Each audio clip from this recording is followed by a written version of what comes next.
When you talk about Africa, you don't need to spell it out. People know that, among other things, there is an issue of racial discrimination, there is an issue of colonialism, there are various features that are associated notably with sub-Saharan Africa, which are going to get attention in the analysis because you're talking about Africa. When you talk about Latin America, there are lots of other things that you could be having in mind, but simply referring to Latin America, it is obvious that there is a Catholic, there is a long Hispanic cultural tradition, there are some specific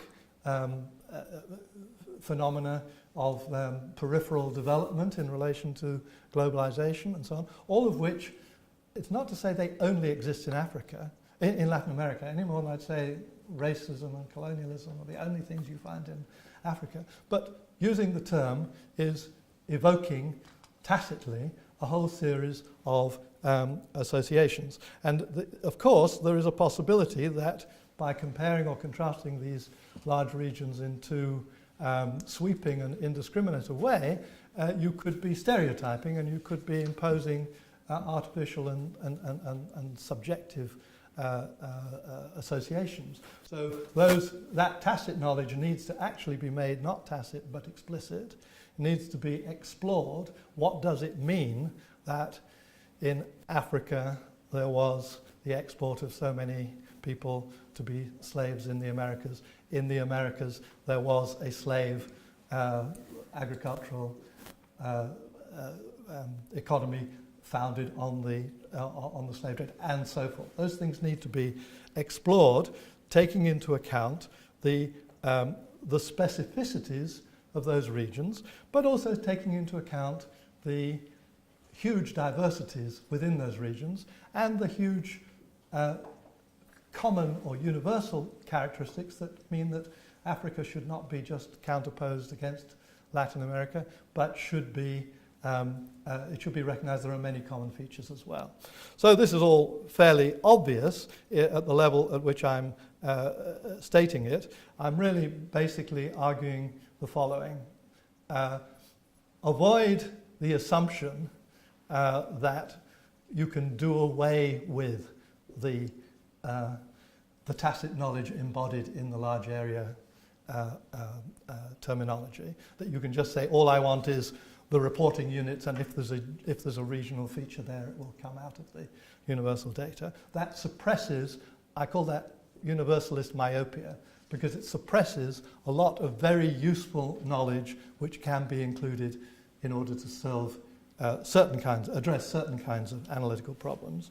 Equally well, obviously, and this is the old criticism against area studies, avoid the reification of each area, the suggestion that so long as you know about Latin America and you know everything about Latin America, you do not need to pay attention to the universalist theories and so on. We have lots of examples of area studies traditions that have gone into crisis because I won't name any particular region, but particular regions where the area studies people have not been fully aware of the global dynamics operating and transforming their region, and therefore many of the things which they took as inherent and given features of the region have proved more ephemeral than they expected. So you've got to avoid the reification.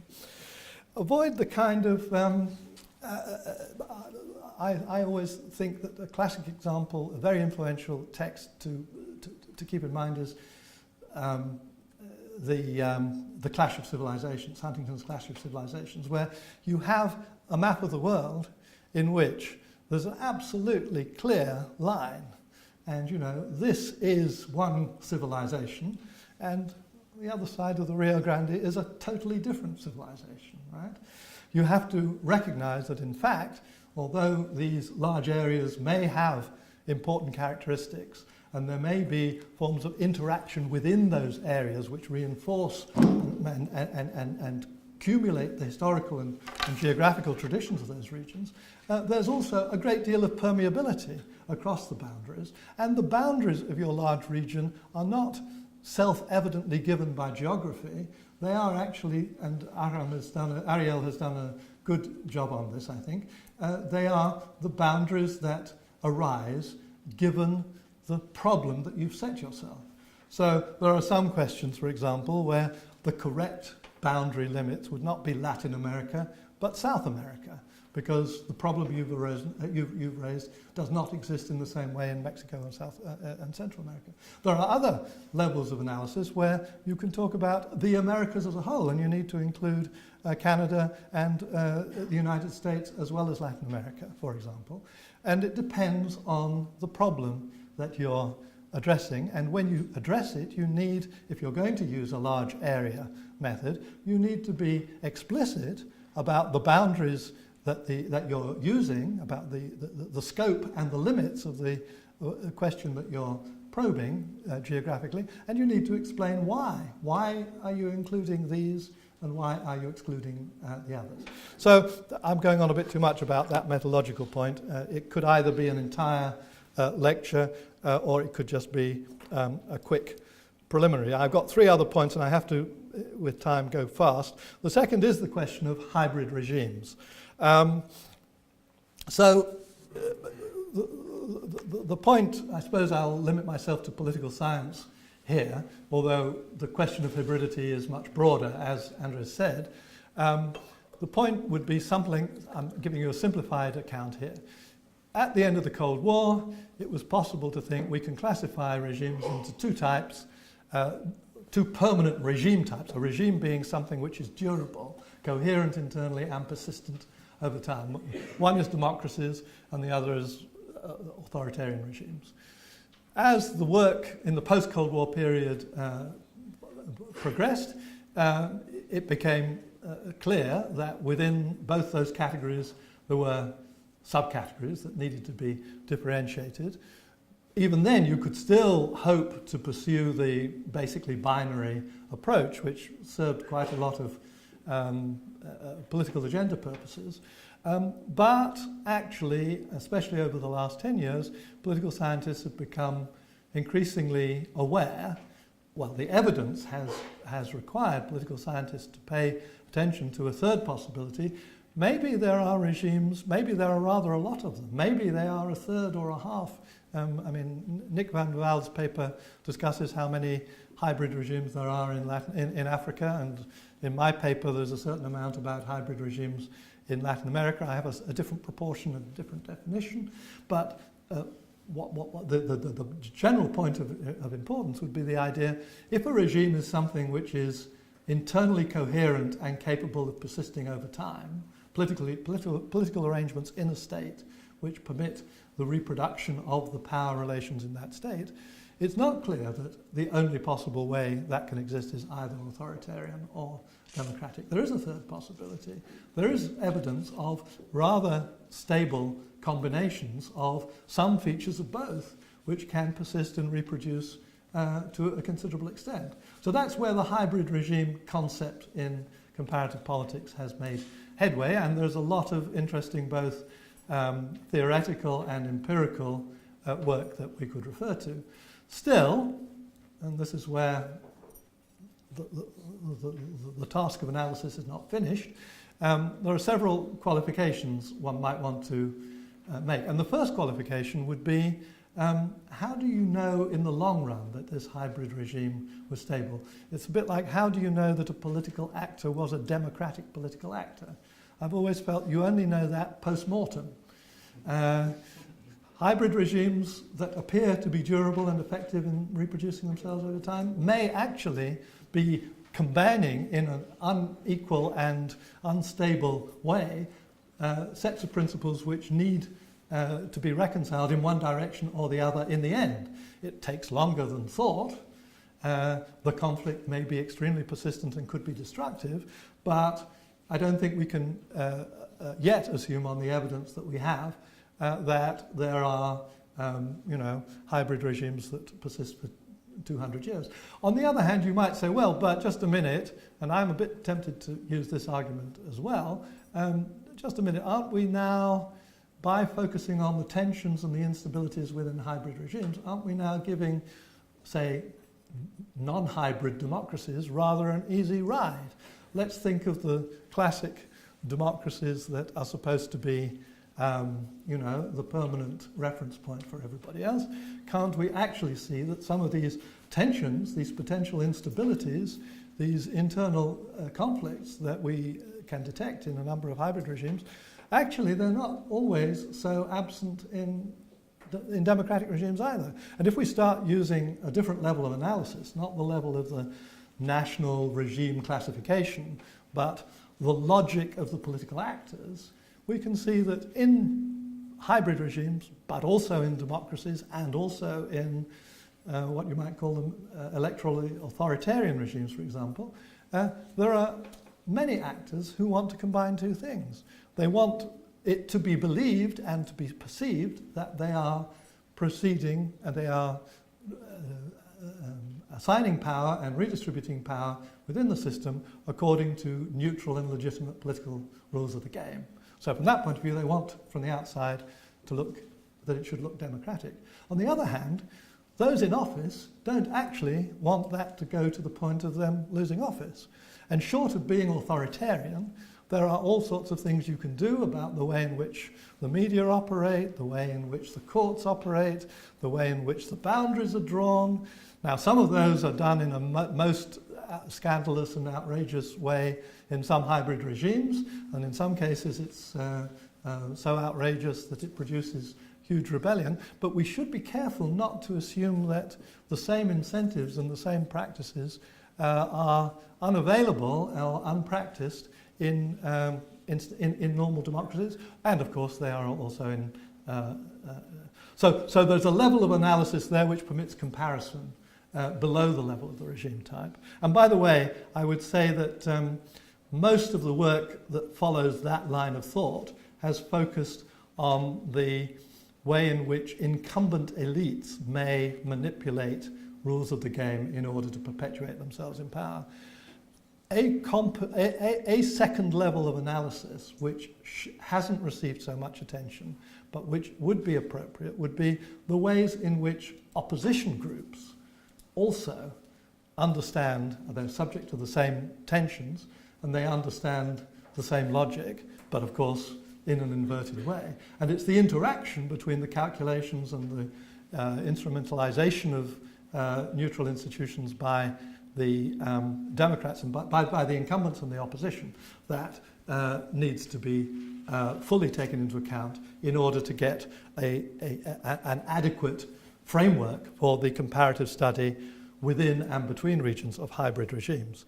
But I should mention that I have a paper which is a bit out of date, but which I circulated on alternative models of democracy in Latin America. And the only reason why I mention it now is that having talked at this very general universal level about hybrid regimes, is there anything more one could say if you lower it down to a large regional level? Well, in the case of Latin America, we're talking about struggles over the rules of the game about regimes, which in the Latin American 20 republics have been going on for 2 centuries. They have a much longer history of renegotiating and adjusting these procedures than perhaps some other parts of the... And there are 2 theoretical models. I mean, there are no doubt more than 2, but it's possible at the regional level to say, over those 200 years, one model of democracy, one model of rules of the game at any rate, which we could regard as liberal democratic, came from the influence of the United States. And we can trace then all the US-style liberal democratic institutions and practices as they were transferred. And when they arrived, they weren't exactly the same way as when they left the US. But then there's also a second, and I discuss it in the paper, a Republican, or if you like, a French revolutionary idea about the rules of the game and about democratization, which has deep roots in Latin American practice and political thought, which runs through the history, and which provides, even to this day, some explanation for the existence of what I call 2 alternative models, both of which have some claims to be partially democratic. Now, they're not completely democratic, of course, well, maybe... There's the difference between the idealized model, Republican democratic, and the actual functioning institutions in particular countries. And in all particular countries, as the work on the quality of democracy has shown, we have to have a multi-dimensional model. So some countries perform better on some dimensions and worse on other dimensions, and the mapping of that is related to, but not uniquely deducible from, these theoretical models that are available. The last point I'd make under that heading, and I'm sorry I'm running out of time, is that partly in the paper I distributed, but also in other work subsequently, and I think this is quite useful and relevant for outside Latin America as well as inside Latin America, I make the observation that if there are two models in contestation, two theoretical possibilities in contestation, and if the real examples of those models are imperfect and unbalanced and under tension, what should we then assume to be the direction of historical movement? The standard idea would be, well, you're going to be forced to choose and move and converge towards full liberal democracy on the one side, or you're going to move towards manifestations of a republican version which repudiates the liberal features on the other. And that's the choice. What I would suggest is that the tension between those two models persists over time, and even when you think that the liberal democratic model seems to have prevailed, as, for example, the Bolivians seem to think in the 1990s, it's perfectly possible that the undercurrents of the other model are still there, and they burst out, as they have in the form of Evo Morales, and it turns out that now it's the Republican, not the liberal version of democracy which is being promoted in Bolivia. Does that mean that the liberal version has forever been abandoned in Bolivia? My belief about Bolivia would be, no, there'll be an undercurrent of that, and that will come back in some form or other in due course as well. And so what I'm suggesting is that rather than a single assignment of regimes to particular regime types as permanent and definitive outcomes, we may need, and it may be productive to think in terms of what I call kaleidoscopic possibilities, where there are cross pressures and there are shifts in both directions, and those shifts do not settle the conflict between models once and for all, but just reset the terms for the next round of conflict. Now, given the length of time, I did have a fourth point which I'm going to be extremely brief about. I've given the example of a universalist idea, a hybrid category, and then how you might be able to enrich that category in a particular context by bringing in some features of a region which add depth in that case. As Ariel Aram and his useful framework points out, you can think of intra-regional variation, cross-regional variation, and inter-regional variation. Now, I talked also about Africa versus Latin America, which would be cross-regional. The third thing was just a quick example of something that might be useful. Inter-regional and inter- and intra-regional I've covered. Cross-regional. Cross-regional consists of selecting or comparing a case from each region, bringing out, therefore, the specificities of the country, in this case, as it relates to a particular problem form, a problem form that arises in other regions as well, but then you can come back and say, well, it rises in other regions, but it doesn't arise in quite the same way, and the use of the cross-regional comparison enables you to bring out that regional difference. So if you think of that as a third way of doing comparative area studies, we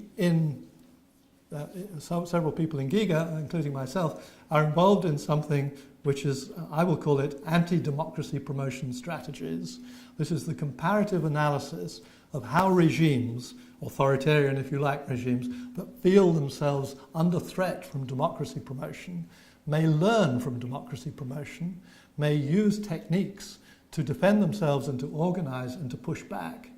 That's a universal proposition. And if you take that universal proposition and you say, where are some good examples of that? Well, obviously, we all know just now Russia is a good example in Europe. Everybody knows that China is an excellent example in Asia.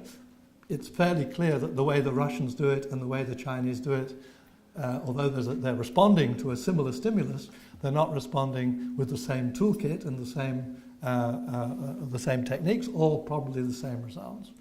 But actually, you can also, and we do, you can also say, well, what about the Middle East?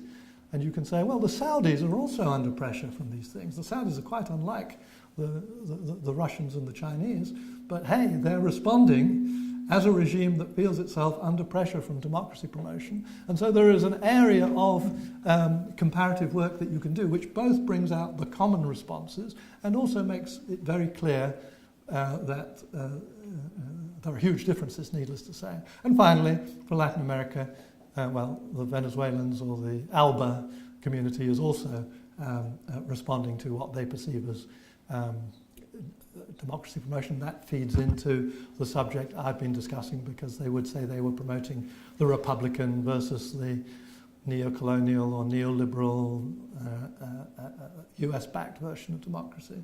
But in any case, that cross-regional comparison between, say, Venezuela, Saudi Arabia, Russia, the Russian Federation, and China is a form of comparative area studies, which is at present not as well developed as it could be. I think, just to mention it, illustrates how topical and how timely it would be to pursue that kind of work. And I'm happy to say that GIGA is just the kind of place from which that can be done. Thank you.